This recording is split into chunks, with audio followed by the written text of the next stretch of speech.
Good morning. Welcome back to Kevin Toll Reads. I have another book review. Today's book is Haruki Murakami's After Dark. This book was published in 2004.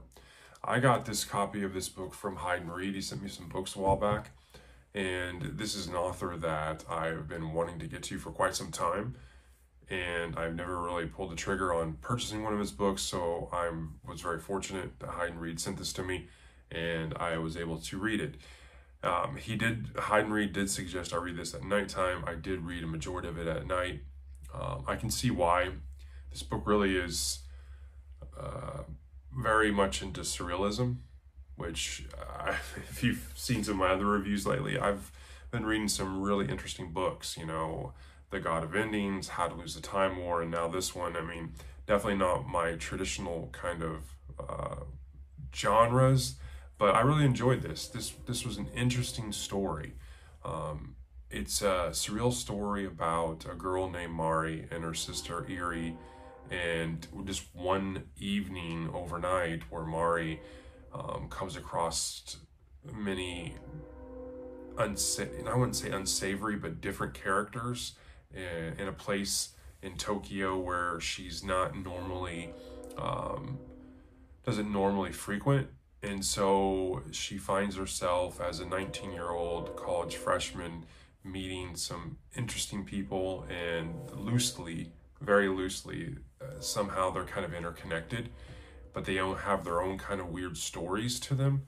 And all throughout this, you're bouncing back and forth between what's happening with Mari and this weird kind of construct world and optical high 50,000 foot view of her sister Eri and sleeping.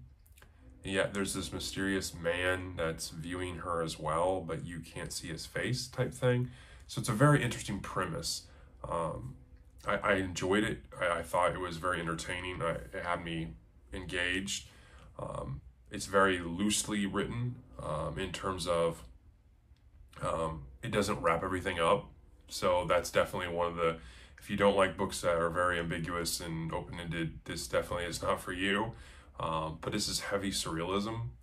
And so you have very poetic kind of writing and a very interesting take on scenes and character conflict. It's a very interesting read. So what I enjoyed about the book, probably some mild spoilers here.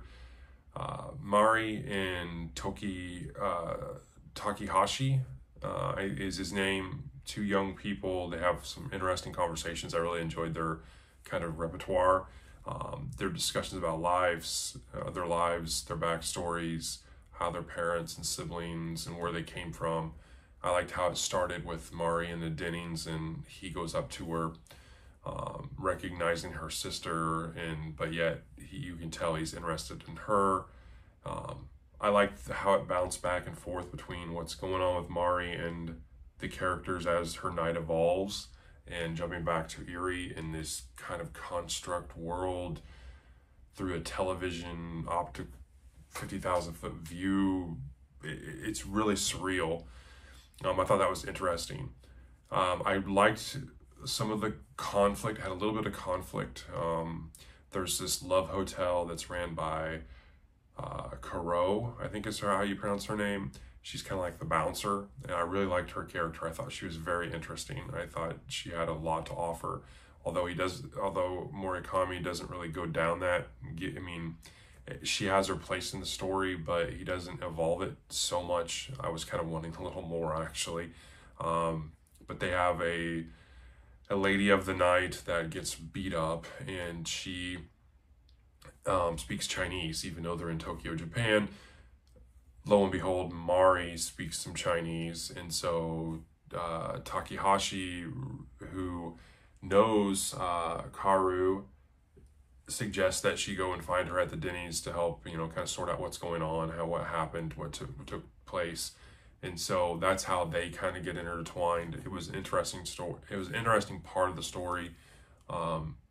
Especially I liked it because the girl that was beat up, the prostitute, worked for a mobster kind of gang, And so I liked their interactions with Kairu. I thought that was interesting. Some of the excerpts are really, really good. Again, his writing is very, very lyrical, poetic, very good prose. There was one excerpt where Mari was talking to one of the other ladies at the Love Hotel, and they were having a deep kind of conversation, sharing, there was some personal stuff, and one of the girls was like, the ground we stand on looks solid enough, but if something happens, it can drop right out from under you. And once that happens, you've had it. Things will never be the same, and you can either go on living alone down in the darkness. I thought that was interesting. It's kind of a bleak but interesting take on perspective. There's some things I disliked about it. I'll be honest with you. It's very open-ended, very retrospective. I really liked, again, the conflict stuff with kind of like the Yakuza mobsters and the Love Hotel thing.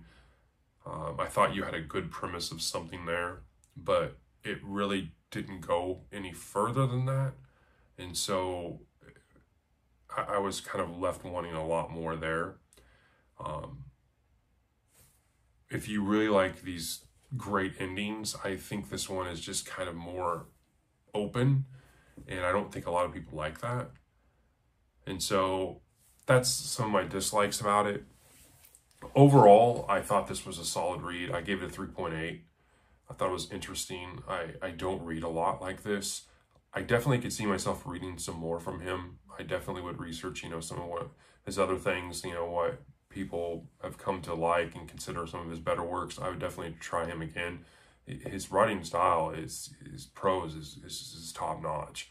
I really enjoyed that. I wasn't turned off by it at all. So anyways, that's my review. Haruki Murakami, After Dark. I give it a 3.8 out of 5. I hope you're having a great Friday, and I will talk to you guys later. Thanks.